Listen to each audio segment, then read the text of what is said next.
This is the Puppy Training Podcast, episode number 16, What Do I Want My Dog to Do? This podcast is for those looking to train their own dog, whether as a family companion, a service, or a therapy dog, and I'm here to help you every step of the way. This is the Puppy Training Podcast, and I'm your host, Amy Jensen. Hello, how are you guys? I hope you're having a great week. I hope you're doing well training your puppies. I want to thank you, everyone, for listening. I'm so flattered by the amount of listeners that we're getting, and also for those reviews that are being posted and helping me to spread the word. So if you're new to the podcast, I have a goal of helping over 1,000 puppy families this year, and we are well on our way. And I know it's all because of great listeners like you who are willing to help me spread the word. So thank you. All right, today we're going to talk about what do I want my dog to do? That sounds kind of like a weird topic, but I'm going to explain it. So a lot of times in puppy training, we think, I don't want my puppy to jump. I don't want my puppy to bite. How do I get my puppy to stop peeing on the floor? And we focus a lot on what we don't want our puppy to do. And if you think of that, let's just take jumping, for example. I don't want my puppy to jump. How do you train that? How do you start training that I don't want my puppy to jump? It's actually pretty difficult if you break it down and start thinking about it. It's much easier if you flip it around and you think, what do I want my puppy to do? So if you have a person that's coming over and they want to greet your dog, instead of thinking, I don't want my dog to jump, I am thinking in my brain, man, I wish my puppy would sit by my side as that person approaches and wait for me to give him instructions to go greet that person. Wouldn't that be amazing? The beauty is, you guys, as soon as you figure out what you want your puppy to do, you can start to train it. So that simple behavior of a guest is walking over or a stranger is walking over to you and you want your puppy to sit at your side, I can start to train that. I can shape that behavior out of my puppy by rewarding him and luring him around into a position where I want him, because it's very clear in my mind what's going to get a reward. At what point am I going to mark yes, and at what point am I going to give a reward for it? By marking yes and rewarding, we're teaching our puppy what he did right and what we like, and he's going to start repeating that behavior because he got rewarded for it. So it's a much easier process to think, what do I want my puppy to do? I've been thinking a lot about this week because I have Boots here. If you are new again and don't know about Boots, he's our newest service dog puppy in training. I picked him up 2 weeks ago from Bungee Doodles in Michigan, and he is a phenomenal puppy. I am so in love with this puppy. He is so good at fetch. He's good at eye contact. He's great at sleeping through the night in his crate. He loves to be with his people. He just wants to snuggle right into you and give you a big love every day. So I'm really excited about his prospects and his ability to be trained as a service dog. So as I've been thinking this week about training him, that's the other thing about me, is that I coach a lot of people on how to train their puppy, but I'm also training a puppy right along with you. It's super fun. You can follow Boots on Instagram, on Pinterest, on YouTube, Facebook. Anyway, you can watch that journey. But I'm also weekly on this podcast going to update you guys on his progress and tell you things that I'm doing with him. So that's where this topic came from today, because I am starting to shape Boots into that puppy that I want him to be. So I had to go through and think, in all of the scenarios that we're going to come across as we go about day-to-day life, what do I want him to do? What do I want it to look like? And I get very specific. So I start to map out, okay, if somebody comes to my door and rings the doorbell or knocks on the door, what do I want Boots to do? If a guest comes or I see a stranger on the street walking towards us and we're going to approach in a few moments, what do I want Boots to do? When we're out walking and he sees another dog, what do I want Boots to do? If he sees another person, if he sees a car pass by, if we're in a grocery store and there's items on the shelf, what do I want Boots to do? If I'm in my kitchen cooking a meal, where do I want Boots to be? What do I want him to be doing? How do I want him to act? And I get very specific in all of these instances of what I expect my dog to be doing, and then I'm able to reward him for the behaviors that I like.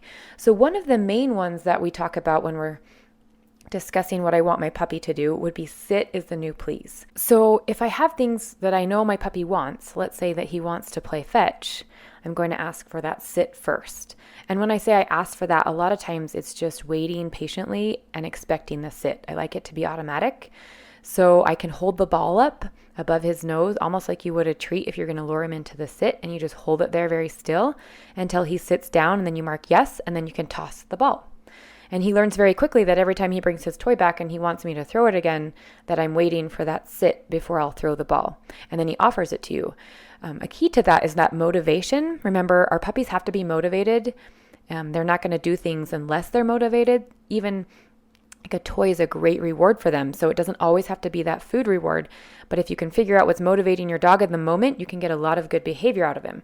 So the sit to say please is a great thing because he's motivated he's wanting things from you. He's either wanting attention or he's wanting you to play with him or he's wanting food from you. He's wanting things. And so expecting behavior first before he gets something is just a way to practice really good manners because you have that motivation in him to do things. So, playing fetch is great. Maybe somebody comes to your door. Let's go back to that door example. And I have a very clear picture in my head of what I want Boots to do when that person comes to my door. So the doorbell goes off. I expect Boots to go lay on his dog bed in my living room and remain there until the person leaves, or I allow Boots off to say hi. So what that looks like, or how you start training that, would be I would have my child or somebody in my family ring the doorbell or knock on the door. I lure my puppy over onto his bed into the down position because that's what I like my puppies to do, is lay down on their beds. And then I just would rain little food to them. So I'm just dropping little tiny bits of food, probably the size of my pinky fingernail. While the door opens, the guest comes in, we say hi, the guest leaves. As soon as the door shuts, I stop giving my puppy food, I release him from his bed, and we go on with our day. Now, it's important, you guys, to start doing this right away, because the longer your dogs practice behavior that we don't like, then the stronger those habits become. So the sooner you can get this clear picture of what you want your dog to do, and then you start practicing it throughout your day, every day, your dog just gets those behaviors stronger and stronger. So it's the good behaviors that are getting, rewarded and practiced versus the not so great behaviors like barking at the door and that kind of thing. So when we go back to this idea of what do I want my dog to do and how important it is to make a very clear list of what you want in different scenarios, it's easier. It literally speeds up the training process because you know exactly what you're looking for and when you can mark and reward things. And that's it, you guys. So it's really important to identify what you want your dog to do and then help them do that. Let's talk about the example I gave in the kitchen. Let's say that I'm in my kitchen cooking food. What do I want Boots to be doing? And, what does that look like? So to me, it looks like him going over and laying on his bed and remaining there quietly and out of my way until I'm done with the kitchen activities, and then we move on with our day. So again, same thing. You're luring your puppy on the bed the first few times. He probably only needs it maybe 3 or 4 times, especially if you use a pretty good treat like cheese. Little tiny bits again, you guys. We're not feeding them tons of food. It's just little tiny morsels of food that motivates them. But if he learns that when he lays down, a piece of cheese will drop, you'll be surprised at how quickly he picks that up, and he'll be running to the bed on his own and lying down for that piece of cheese. You'll be surprised at how quickly that happens. And then I just do that every day. So I'm starting to shape my puppy into the dog I want him to be as I go through my day, I'm literally just rewarding those things that I like and that I want him to do. Another example would be in the morning if I'm getting ready, I'm putting my makeup on, brushing my teeth in the bathroom. I love that he comes and there's a rug at my feet and he can just lay on that rug while I get ready. And I just bring some rewards in, again, little morsels of food, maybe even his breakfast, part of it. And I'm just dropping a little piece of food as I go through my morning routine because I'm shaping that nice, calm behavior while I'm doing something that I can't necessarily focus on him at the moment. I can't interact with him at the moment, but he's laying at my feet and he's very calm. He's doing it very calmly, and I like that. So if I want that to continue, then I need to mark that behavior, reward it. And especially in this puppy stage, I don't feel like you can over reward your puppies, you guys. I feel like the more you mark and the more you reward what you do like, they're just going to soak that up like a little sponge and continue to give you things because you're giving them rewards for doing it.